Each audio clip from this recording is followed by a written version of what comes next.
Bonsoir, bienvenue à chacun et à chacune d'entre vous. Mon nom est Paul-André Durocher, je suis l'archevêque de Gatineau et vous écoutez une série intitulée « La parole au temps de Noël ».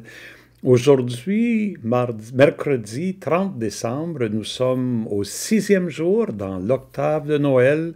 Nous approchons de cette grande fête de Marie, Mère de Dieu, que nous célébrerons vendredi, 1er janvier, jour de l'an. Et puis, nous continuons notre lecture de la première lettre de Saint Jean, chapitre 2, versets 12 à 17. Si vous m'avez écouté dans les dernières journées, vous aurez saisi que Jean est en train d'écrire à une communauté qui a connu un drame, une division sérieuse parce qu'il y en a qui, laissant de côté la tradition qui avait été enseignée par les apôtres de Jésus, ont développé des nouvelles théories et là, ils ont quitté la communauté en entraînant plusieurs membres de la communauté. Et évidemment, l'auteur de la lettre a peur que d'autres les suivent encore, attirés par la nouveauté de leur enseignement. Mais il veut les encourager, il veut leur dire qu'ils sont sur le bon chemin. Ils n'ont pas besoin de douter de la solidité de l'enseignement qu'ils ont reçu et de leur vie actuelle à la suite de Jésus. Alors, le passage que nous lisons aujourd'hui, à partir du verset 12, commence par un encouragement très sérieux. Un petit mot, là, il écrit « mes petits-enfants, mes enfants », c'est son expression pour tous les membres de la communauté. Ne pensons pas qu'il écrit à des enfants à bas âge qui ne comprendraient pas le texte. Et il est en train d'appeler toute la communauté les petits-enfants, puis ensuite il s'adresse. La traduction dit à vous les parents, mais ce serait plutôt les aînés de la communauté. Celles qui ont été là depuis le début. De fait, en grec, c'est au masculin, donc il parle vraiment aux hommes, mais bon, le message s'adresse aux hommes et aux femmes, évidemment. Et je vous l'écris « jeunes gens ». Donc là, il s'adresse probablement à des jeunes adultes, des nouveaux membres de la communauté qui sont en train de se demander, mais est-ce que je suis sur le bon chemin? Donc, qu'est-ce qu'il leur écrit? Je vous l'écris, petits enfants, toute la communauté, vos péchés vous sont remis à cause du nom de Jésus. Vos péchés vous sont remis. Vous n'avez pas besoin de vous inquiéter. Vous connaissez le pardon à cause du nom de Jésus. Je vous l'écris, parents, vous connaissez celui qui existe depuis le commencement. Qui existe depuis le commencement? Bon, Dieu, mais aussi le Verbe. Au commencement, Saint Jean écrit dans son évangile, était le Verbe, la parole. Et le Verbe était auprès de Dieu et le Verbe était Dieu. Donc ça, c'est depuis le commencement. Vous le connaissez. Vous connaissez Jésus, vous connaissez Dieu le Père depuis le commencement. Je vous l'écris, jeunes gens. Vous avez vaincu le mauvais.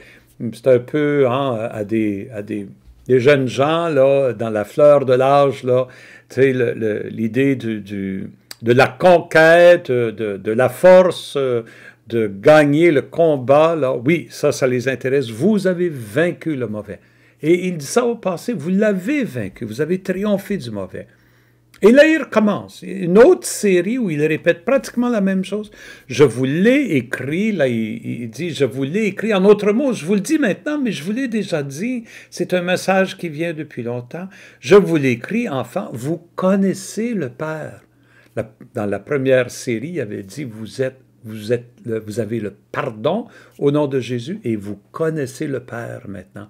Dans le pardon qui nous est donné par Jésus, nous entrons en relation avec le Père. Nous connaissons le Père. Je vous l'écris, parents, vous les aînés, vous connaissez celui qui existe depuis le commencement. Il répète la même chose. C'est comme si il veut dire aux aînés, ceux qui ont été là au début de la communauté, vous êtes en relation avec le Père et je vous le redis. Ne vous inquiétez pas de ça. Et aux jeunes gens, je vous l'ai écrit, jeunes gens, vous êtes forts, la parole demeure en vous et vous avez vaincu le mauvais. Donc, il rappelle, oui, vous avez vaincu le mauvais, mais pourquoi? Parce que vous êtes forts et que la parole de Dieu demeure en vous. Cette force-là, c'est l'Esprit Saint, c'est un don de l'Esprit Saint. Dans cette lettre, la première lettre de Jean, on n'invoque pas l'Esprit Saint, on n'évoque pas l'Esprit Saint, mais on voit les signes de l'Esprit Saint. Cette force, c'est un des signes de l'Esprit actif dans cette communauté. Donc, une parole d'encouragement. Vous connaissez le Père, vous connaissez le Fils, vous avez été pardonné et vous êtes en train de vaincre le mal. Que voulez-vous de plus? Continuez comme vous faites maintenant. Vous êtes sur le bon chemin. Mais ensuite, il y a un avertissement. Et cet avertissement, ça se peut qu'il est en train de les inviter à ne pas imiter ceux qui ont quitté la communauté là, et qui leur disent « nous, on a raison ». Ne pas les imiter dans un aspect en particulier, c'est celui-ci. Il dit « n'aimez pas le monde, ni ce qui est dans le monde ». Ça semble sous-entendre comme eux le font là. Okay? N'aimez pas le monde, ni ce qui est dans le monde. Si quelqu'un aime le monde, l'amour du Père n'est pas en lui. Dans l'évangile de Jean, pourtant, est-ce que Jésus ne dit pas Dieu a tellement aimé le monde qu'il a envoyé son Fils unique, non pas pour que le monde soit jugé, mais pour qu'il soit sauvé, mais pour que le monde soit sauvé. Dieu a aimé le monde. Nous, on n'est pas supposé aimer le monde. Pourquoi cet avertissement? Mais ça devient clair dans la prochaine phrase. Écoutez. Tout ce qu'il y a dans le monde, la convoitise de la chair, la convoitise des yeux, l'arrogance de la richesse, tout cela ne vient pas du Père, mais du monde. Il est en train de dire qu'il y a dans le monde des aspects qui nous éloignent de Dieu.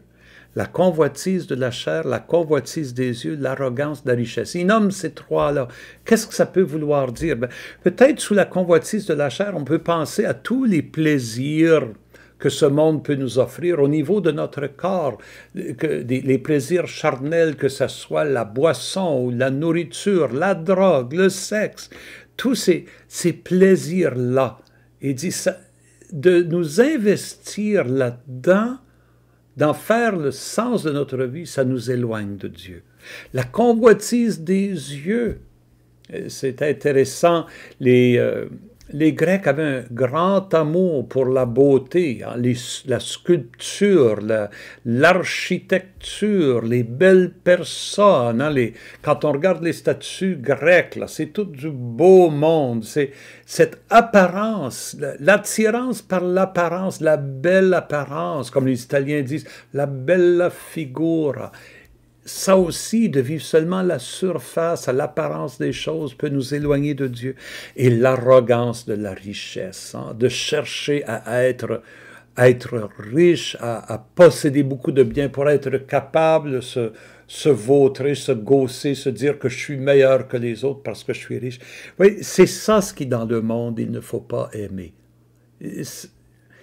Dieu aime le monde, mais il veut transformer le monde. S'il envoie son Fils dans le monde, c'est justement pour que le monde soit changé, qu'il soit transformé. Et ce que l'auteur est en train de dire ici, si vous aimez les choses qu'il y a dans le monde au point ou de vous faire transformer par elles, voilà le danger. Comprenez la différence? Oui, on peut aimer le monde et ça nous pousse à vouloir le transformer. Mais nous laisser attirer par le monde et entraîner par le monde au point où le monde nous transforme, là, c'est notre perte. Et c'est ça le danger qu'il est en train de nommer ici.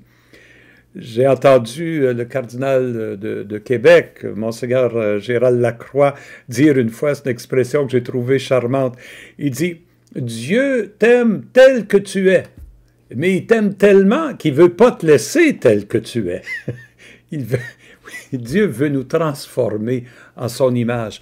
Et si on est pris avec les choses de ce monde au point où nous sommes transformés à l'image du monde, à ce moment-là, c'est la perte. Et l'auteur conclut, « Or, le monde passe, et sa convoitise avec lui. » C'est des choses finies, ça. Finies dans le sens qu'il n'y a pas d'avenir de ce côté-là. C'est temporaire, c'est passager. Mais celui qui fait la volonté de Dieu demeure pour toujours.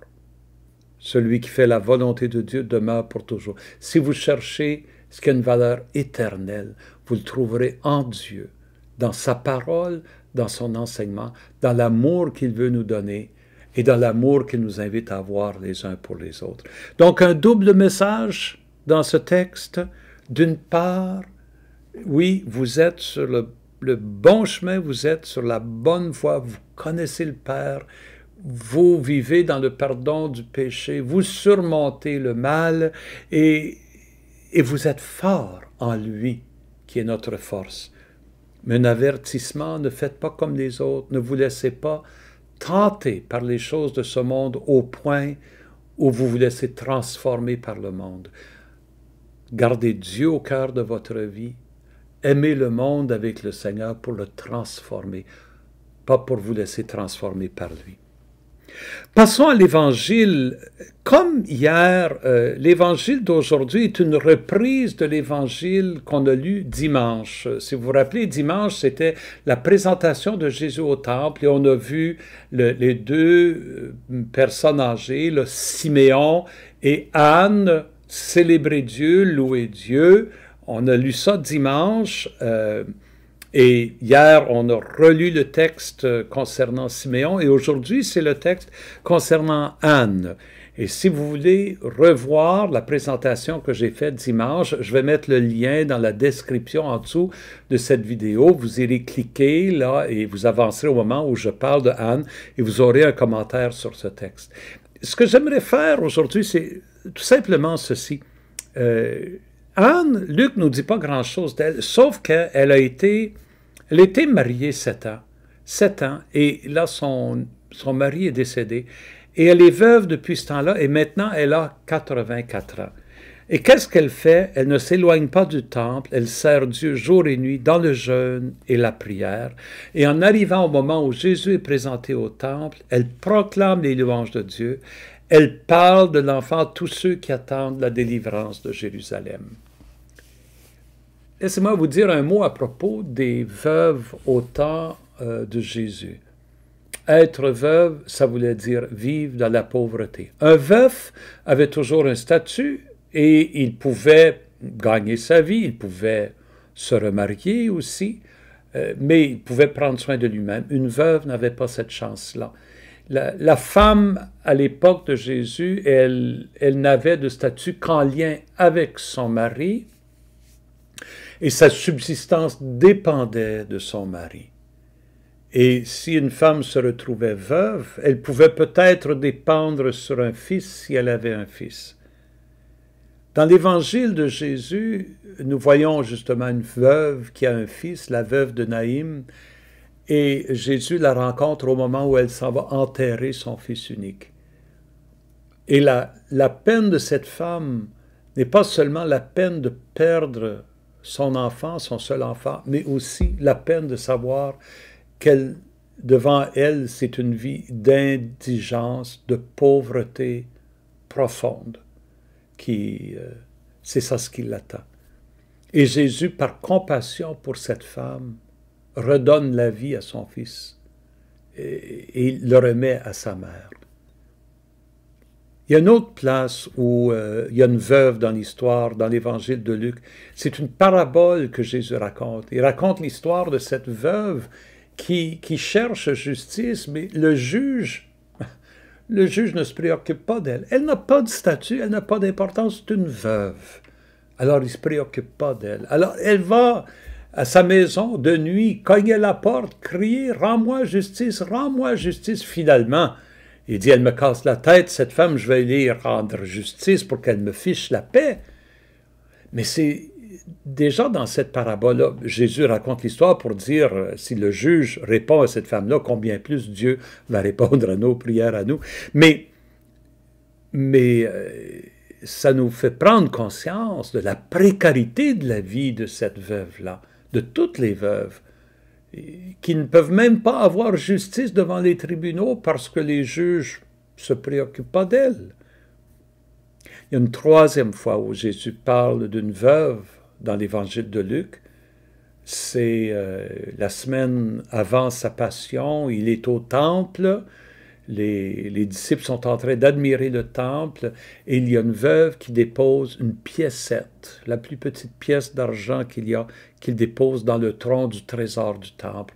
Jésus la voit faire, il se tourne aux apôtres, ses disciples, et il leur dit, vous savez, cette femme, elle vient de mettre une petite piécette, mais pour elle, c'est essentiel pour elle de vivre. Elle vient de donner son essentiel au temple.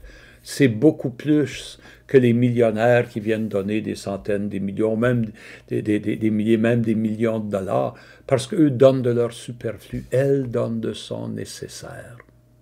Jésus est attentif aux pauvres et aux petits. Et dans l'évangile de Luc, ça revient continuellement. C'est un des thèmes de l'évangile de Luc. C'est la compassion de Jésus pour les pauvres et les petits. Alors, est-ce que c'est surprenant que ce soit une veuve, une femme pauvre, sans aucun statut, qui vienne au temple et qui reconnaisse qui est cet enfant? Comme les bergers, la nuit de Noël, ces pauvres, ces exclus, ces marginaux viennent à la crèche, reconnaissent et louent le Seigneur pour le don du Sauveur. Elle aussi, elle est une pauvre de Yahvé. Et là, je vous dis quelque chose qui n'est pas dans l'Évangile, c'est une pensée à moi. La dernière fois qu'on va voir Marie dans les récits de Luc, ça va être dans les Actes des Apôtres, au début des Actes des Apôtres. Luc dit qu'elle est en prière au Cénacle à Jérusalem avec les apôtres en train d'attendre le don de l'Esprit Saint. Marie, elle est veuve à ce moment-ci. Joseph n'est plus dans le portrait. On n'entend plus parler de Joseph, de fait, après l'enfance de Jésus. Et évidemment, il est décédé. Marie est veuve. Elle est dans la pauvreté. Son seul enfant, c'est Jésus, puis Jésus, lui, se trimballe sur les routes de Galilée, lui-même vivant dans la pauvreté. Alors, elle est dans cet état du veuvage, de pauvreté, sans statut. Et où est-ce qu'on la voit à la fin? On la voit comme Anne, proche du temple, en train de vivre dans la prière, jour et nuit. Et je me dis que Anne, ici, qui rencontre la jeune Marie, elle est en train de préfigurer ce que sera le grand âge de Marie. Elle sera dans la prière. Elle sera en train, comme Anne, de proclamer les louanges de Dieu et de parler de son enfant à tous ceux qui attendent la délivrance de Jérusalem. J'aime penser que Anne, c'est comme voir Marie plus âgée. Et là-dedans, je me dis, il y a une invitation pour nous qui sommes plus âgés. Là, pour moi, de toute façon, là, je me dis, peut-être qu'à mesure qu'on vieillit et qu'on a moins de statut social parce qu'on est moins impliqué dans les projets, on ne travaille plus, on n'a plus de poste à l'ouvrage, on produit moins, on est moins capable de faire des choses, de nous engager. Peut-être c'est une invitation à vraiment nous consacrer de plus en plus à la prière, à la proximité avec Dieu, à la louange aussi, à la louange qui est capable de reconnaître les merveilles que Dieu fait et à parler de Jésus à tous ceux qui attendent la délivrance, le salut, à ne pas avoir peur de leur partager notre foi et de leur dire comme Jésus est bon et plein de compassion pour les petits et les pauvres de cette terre. Avec cette pensée, je vous laisse jusqu'à demain.